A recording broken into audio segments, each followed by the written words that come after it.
जो कल्कि आएंगे, क्या बलराम भाई और कृष्ण दोनों आएंगे? नहीं, एक शरीर में आएंगे। कल्कि भगवान एक शरीर में आएंगे, एक एक घोड़े पर बैठेंगे, जिस घोड़ा का वर्ण रहेगा सफेद वर्ण।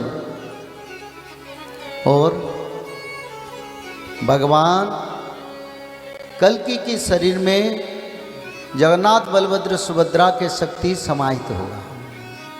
कृष्ण बलराम और सुभद्रा माता।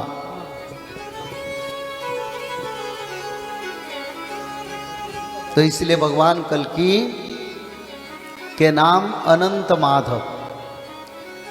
इस युग में प्रभु जी का दो नाम एक साथ, अनंत शेषनाग संकर्षण द्रभ्यं शोभितम लांगल समुसलम कादंबरी चंचलम रत्नाड्यंबर कुंडल भुजबलि राक्रांत भूमंडलम वज्राभं मरचारु गंड जुगलम नागेंद्र चूड़ोजुलम संग्रामे चपलम शशांक धवलम श्री कामपालम भजे।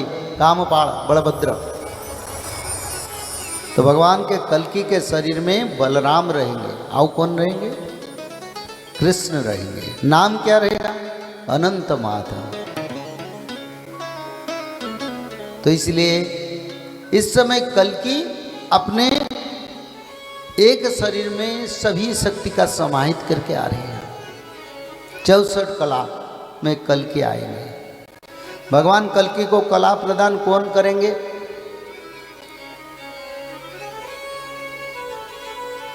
भगवान कल्कि देव को उनके दिव्य अस्त्र कहां से मिलेगा? भगवान परशुराम कहो ना, परशुराम थोड़ा हमारा दोस्त है। भगवान परशुराम बड़ा क्रोधी है, थोड़ा इधर उधर विचारता। तो इसलिए बोली भगवान परशुराम की जय हो। संगं चतुष्षष्टि कलम धनुर्वेदादि कंचत समाधित्यो जमद ज्ञात कल्कि प्राह कृतांजलि। यानी भगवान कल्कि को 64 कला प्रदान करेंगे। कौन? भगवान परशुराम। कौन कौन कला? अणिमा लंघिमा, जो मूल तत्व है, सृष्टि को परिवर्तन करने की सामर्थ्यता। बात बेगई का वाह।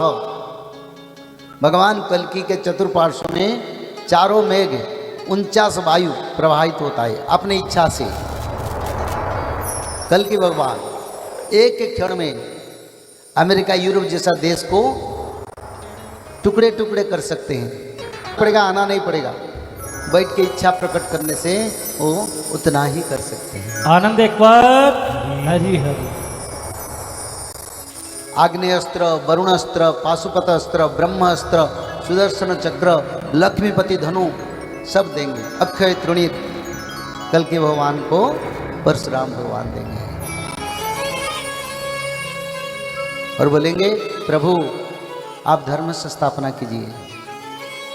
मनुष्य के पाप के कारण मैं शांति से नहीं बैठा हूँ। मेरा जब तब यज्ञ से बड़ा बाधा आता है। मेरा मन विचलित होता है। प्रभु पाप बढ़ गया, आप संहार काम करिए। तो ऐसे कल्कि भगवान को भगवान परशुराम की शक्ति प्राप्ति होगा। बलभद्र भगवान, माता सुभद्रा। माता सुभद्रा ब्रह्मदेव। अब जानते हैं सुभद्रा कौन है? वो ब्रह्मदेव, स्वयं ब्रह्मा। माता सुभद्रा ब्रह्मा विष्णु महेश्वर जगन्नाथ बलभद्र सुभद्रा।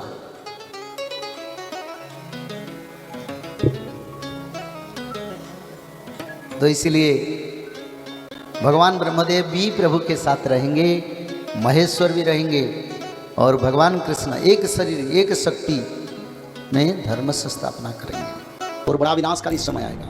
कौन बचेंगे? जो लोग त्रिकाल संध्या करेंगे, जो लोग माधव नाम भजन करेंगे, जो लोग भगवत महापुराण श्रीमद् भागवत महापुराण में भगवत गीता का बात नहीं कर रहा हूं, मैं श्रीमद् भागवत महापुराण का बात कर रहा हूं। शाकाहारी बन के त्रिकाल संध्या करना पड़ेगा। ब्राह्मी मुहूर्त पर उठ के त्रिकाल संध्या, मध्याह्न संध्या, सायं संध्या, 3 संध्या करना पड़ेगा। और 3 संध्या के साथ साथ भागवत जी महापुराण को ब्राह्मी मुहूर्त से रात 12 तक किसी समय एक अध्याय पढ़ना पड़ेगा। और निरंतर माधव नाम को भजन करना पड़ेगा। और माधव नाम भजन करने से क्या होगा? भगवान आदि विष्णु सनातन कल की भगवान का कृपा आपके ऊपर रहेगा। जब यहाँ गोलियां बरसेगा, मिसाइल बरसेगा, पंचवत का प्रलय होगा, तब माधव नाम भज के भक्त लोग रक्षा हो जाएंगे। और तृतीय विश्व युद्ध के बाद सत्ययुग का आगमन होगा। जय श्री माधव। जल प्रलय, महामारी और भूकंप, अग्नि प्रलय, वर्ल्ड वार 3 और महाविनाश, ये तो एक दिन होना ही है। लेकिन इस सब से आप बच कैसे सकते हैं? सबसे पहले नॉनवेज खाना छोड़ दीजिए, अंडा भी नहीं खाना है, और किसी भी तरह का नशा मत करिए, और गलत काम मत कीजिए, और सत्य, प्रेम, दया, क्षमा और शांति का आचरण कीजिए। और 3 चीज कीजिए, उसमें से सबसे पहला है त्रिकाल संध्या यानी त्रिसंध्या। उसको दिन में 3 बार करते हैं। जैसे सुबह में करते हैं ब्रह्म मुहूर्त में, सुबह 4 बजे से लेकर के 6 बजे के बीच में आप कभी भी कर सकते हैं। लेकिन आपको समय नहीं मिला तो समय आप आगे पीछे कर सकते हैं, आधा घंटा 1 घंटा पीछे कर सकते हैं। दोपहर में 11:30 बजे से लेकर के दिन का 1 बजे तक कर सकते हैं उसके बीच में। शाम को 5 बजे से लेकर के 6:30 बजे तक कर सकते हैं। दिन भर में 1 बार नहा के त्रिकाल संध्या जरूर करें। बाकी समय आप हाथ पैर मुंह धोकर भी कर सकते हैं, और 3 बार आप श्री गंगे बोल करके स्टार्ट कर सकते हैं। जो दूसरा उपाय है वो है श्रीमद् भागवत महापुराण पठन। दिन में 1 अध्याय जरूर पढ़ें। दिन भर में 1 अध्याय जरूर पढ़ें। वो भी ना हो सके तो 1 पन्ना तो जरूर पढ़ें। अगर उतना भी समय नहीं है तो 1 श्लोक जरूर पढ़ें। तीसरा उपाय, माधव नाम का जप करें, निरंतर करें, कोई भी काम करते हुए करें, हमेशा माधव नाम का जप करें। त्रिसंध्या का पीडीएफ, श्रीमद् भागवत महापुराण का पीडीएफ और भविष्य मल्लिका का फ्री ई बुक भविष्य मल्लिका पुराण, ये सब आपको डिस्क्रिप्शन बॉक्स में मिल जाएगा। भविष्य मल्लिका के बारे में अधिक जानकारी के लिए आप भविष्य मल्लिका के वेबसाइट पर संपर्क कर सकते हैं bhavishyamalika.com। और अधिक जानकारी के लिए भी कल्कि अवतार ऑफिशियल चैनल को देख सकते हैं, जहां पर मल्लिका के बारे में खुलकर बातें रखी गई है, जहां पर आप लगभग 1000 जितना वीडियो आपको देखने को मिल जाएगा। और भी आपको अधिक जानकारी जानना है त्रिसंध्या के बारे में और कोई आपको सवाल है तो नीचे दिए गए नंबरों पर आप संपर्क कर सकते हैं।